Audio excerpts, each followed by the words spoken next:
The snow outside the mansion provided an eerie silence, broken only by the occasional howl of the wind as it blew through the trees. Inside, the crackling fireplace provided warmth and comfort for the inhabitants, the flickering flames casting shadows on the walls. The man of the house, Alexander Blackwood, sat in his study, sipping from a glass of exquisite red wine as his eyes scanned the newspaper. Alexander was a wealthy man in his late 50s, with salt and pepper hair, a well-groomed beard, and an intense gaze that hinted at the darkness within. He had always been a collector of fine art, expensive cars, and even rare animals. But there was one collection that he held dearer than any other, a collection that could never be displayed or boasted about. It was a collection that only he knew about, and only he could appreciate. His thirst for blood was insatiable. Alexander was a connoisseur of death, and he had spent his life planning and executing his killings with meticulous precision. The thrill of the hunt and the satisfaction of quenching his bloodlust had provided him a purpose in life.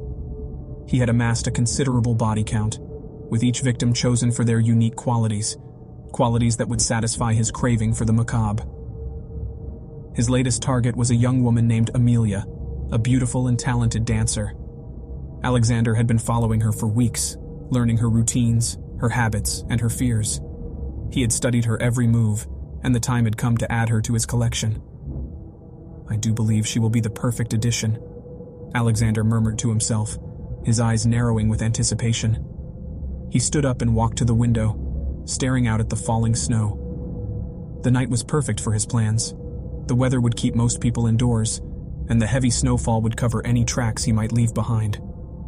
As he prepared to leave, Alexander was interrupted by a knock at the door. It was his loyal butler, Benjamin. "Sir, I've noticed that your car has been prepared for your evening journey," Benjamin said, his voice tinged with concern. "If I may be so bold, might I inquire as to where you are going?"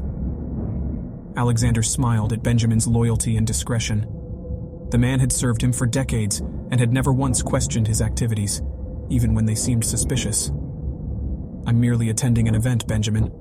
Nothing for you to worry about," Alexander replied with a casual wave of his hand. "I understand, sir," Benjamin replied, bowing respectfully. "I wish you a pleasant evening."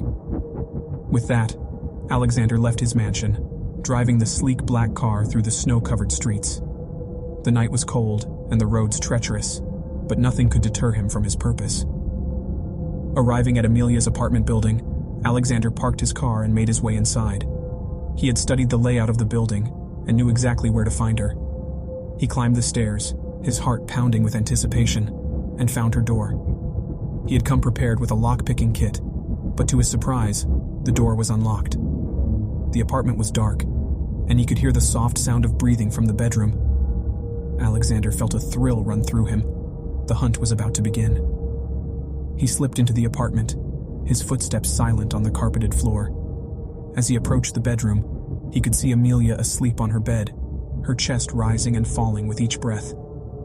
Alexander stood over her, admiring her beauty for a moment before raising his knife. Suddenly, the lights flicked on, and Amelia bolted upright, her eyes wide with terror.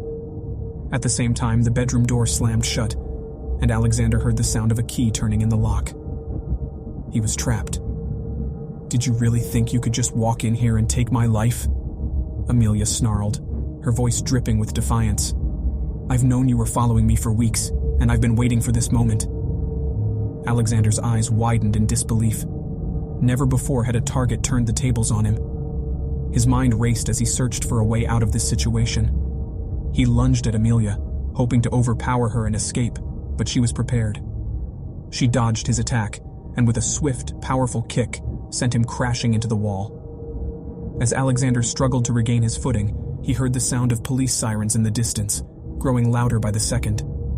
Amelia smirked at his panic. "You thought you were so careful, didn't you? But you made one mistake. You underestimated me." The sirens were now just outside the apartment, and Alexander's heart pounded in his chest. For the first time in his life, he felt genuine fear. He knew that his time was up. His carefully constructed life was about to come crashing down. As the police stormed the apartment, Alexander was arrested and taken away in handcuffs, his eyes never leaving Amelia. As they led him to the police car, he couldn't help but feel a twisted sense of admiration for her. She had been the first to outsmart him, and in doing so, had sealed his fate. The trial that followed was a media circus.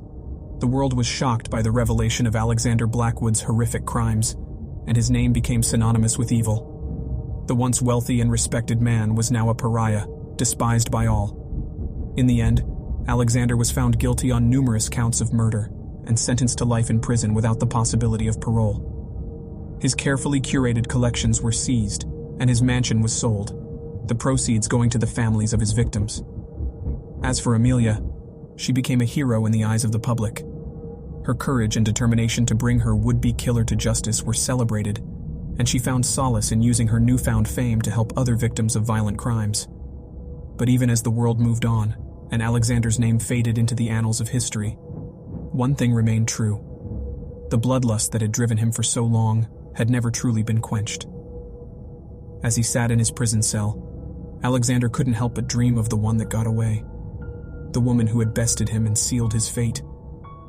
Amelia would forever be the one missing piece in his collection, an itch he could never scratch, a thirst he could never quench. And in the end, it was that unfulfilled desire that would haunt him for the rest of his days. When you subscribe, be sure to click the notification bell. Click here for more true scary stories.